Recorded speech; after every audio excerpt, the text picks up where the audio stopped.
તમામ resident doctor senior R3, R2, R1 તેમજ intern doctors કોલકાતાની આર્ચીકર medical કોલેજમાં ફરજ બજાવતા બીજા વર્ષ PGમાં અભ્યાસ કરતા રેસિડેન્ટ ડોક્ટર પર થયેલ બળાત્કાર અને હત્યાના વિરોધમાં તેમજ નિષ્પક્ષ તપાસ કરી દોષીને કડકથી કડક સજા મળે અને ન્યાય આપવાની માંગ સાથે હડતાળમાં બેસીને તમામ નોન ઇમરજન્સી સેવાઓ અનિશ્ચિત સમય સુધી બંધ રાખવાનો નિર્ણય લેવામાં આવ્યો છે।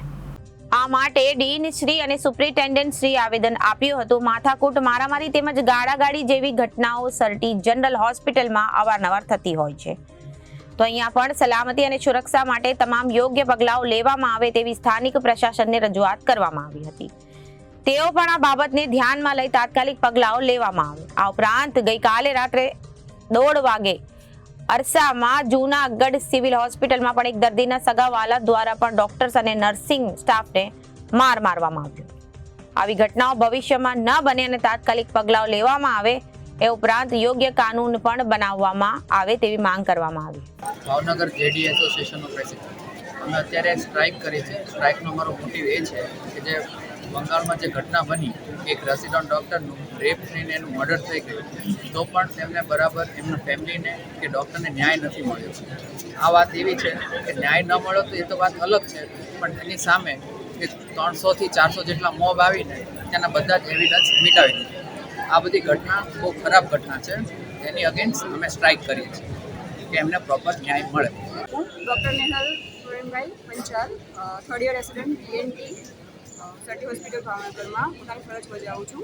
અમે અહીંયા એના માટે ભેગા થયા છીએ કે કોલકાતામાં જે ફિમેલ રેસિડન્ટ જોડે જે કંઈ બી વસ્તુ થઈ છે, રેપ થયો છે, મર્ડર થયું છે, ત્યાં આગળ કોઈ સર્વેલન્સ વસ્તુ નહોતી, ત્યાં આગળ કોઈ પ્રોટેક્શન નહોતું, આ જે વસ્તુ થઈ છે એ વસ્તુ ખોટી થઈ છે, એના સપોર્ટમાં અમે અહીંયા સ્ટ્રાઇક કરી છે। બીજી વસ્તુ એ બી છે કે આ વસ્તુ ખાલી કોલકાતામાં જ નથી, બધી જગ્યાએ મેડિકલ ફેટર્નિટીમાં વસ્તુ થાય છે કે રેસિડન્ટને કોઈ પણ પ્રકારનું પ્રોટેક્શન પ્રોવાઈડ કરવામાં આવતું નથી। ટ્રોમા સેન્ટરમાં જોઈ લો કે વોર્ડ્સમાં, ઇવન કેમ્પસમાં બી, અહીંયા ટ્રોમા સેન્ટરમાં બી એટલી ફેસિલિટી નથી। અહીંયા બી ઘટના થઈ ચૂકી છે પહેલાં।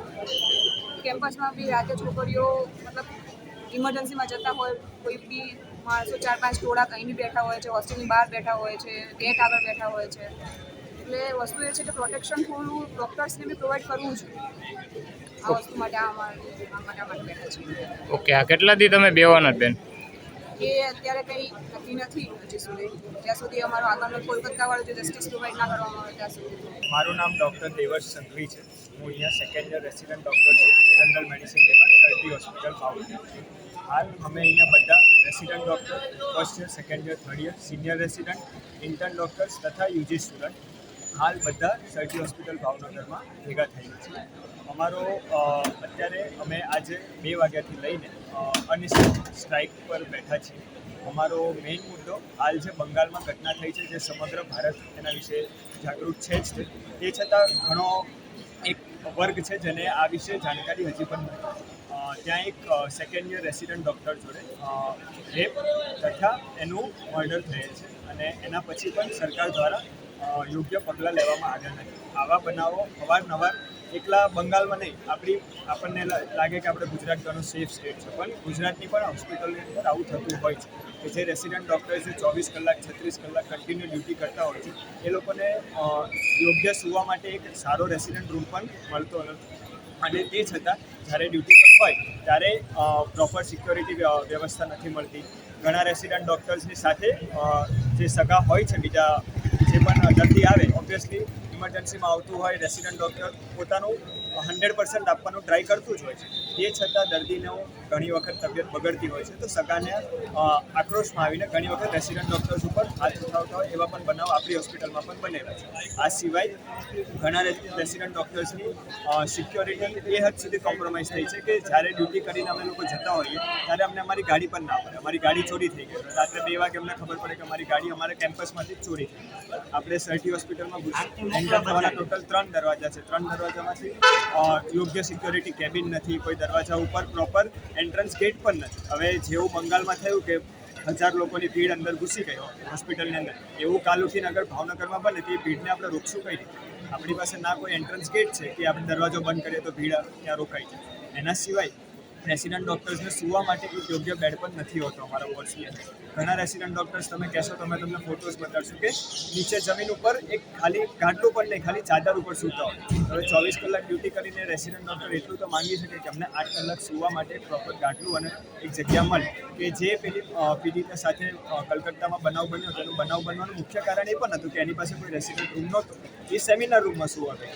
એવો બનાવ બનવો જ કેમ જોઈએ? અગર પ્રોપર રેસિડન્ટ રૂમ હોય તો એ પીડિતા ત્યાં સેમિનાર રૂમમાં સૂવા ના જાય. અને આપણે ત્યાં જેટલા પણ સીસીટીવી કેમેરાસ છે એમાંથી ઘણા મોટા ભાગના કદાચ નથી સર, અને જે શરૂ છે એ પણ એવો પ્રોપર એરિયા કવર નથી કરી શકતા કે જ્યાંથી આપણું પ્રોપર સર્વેલન્સ થઈ શકે. તો અમારી ડિમાન્ડ એ જ છે કે પ્રોપર સિક્યોરિટી પ્રોટેક્શન મળે અમને. સેકન્ડ કે અમને સીસીટીવી કેમેરાનું સર્વેલન્સ મળે. રેસિડન્ટ ડૉક્ટર્સ જે લાંબા સમય સુધી કન્ટિન્યુઅસ ડ્યુટી કરતા હોય છે એ લોકોને એક પ્રોપર રેસિડન્ટ રૂમ મળે. તો આ ડિમાન્ડ સાથે, અને મેઇન સૌથી પહેલી ડિમાન્ડ અમારી એ જ છે કે જે બંગાળમાં ઇસ્યુ થયો છે એ ઇસ્યુનું પ્રોપર એક સેન્ટ્રલ એજન્સી જે CBI હેઠળ અલોટ કરવામાં આવ્યું છે એનું એક નિષ્પક્ષ જાંચ થાય અને જે પણ રેસિડન્ટ ડૉક્ટર સાથે બનાવ બન્યો છે એને પ્રોપર ન્યાય મળે.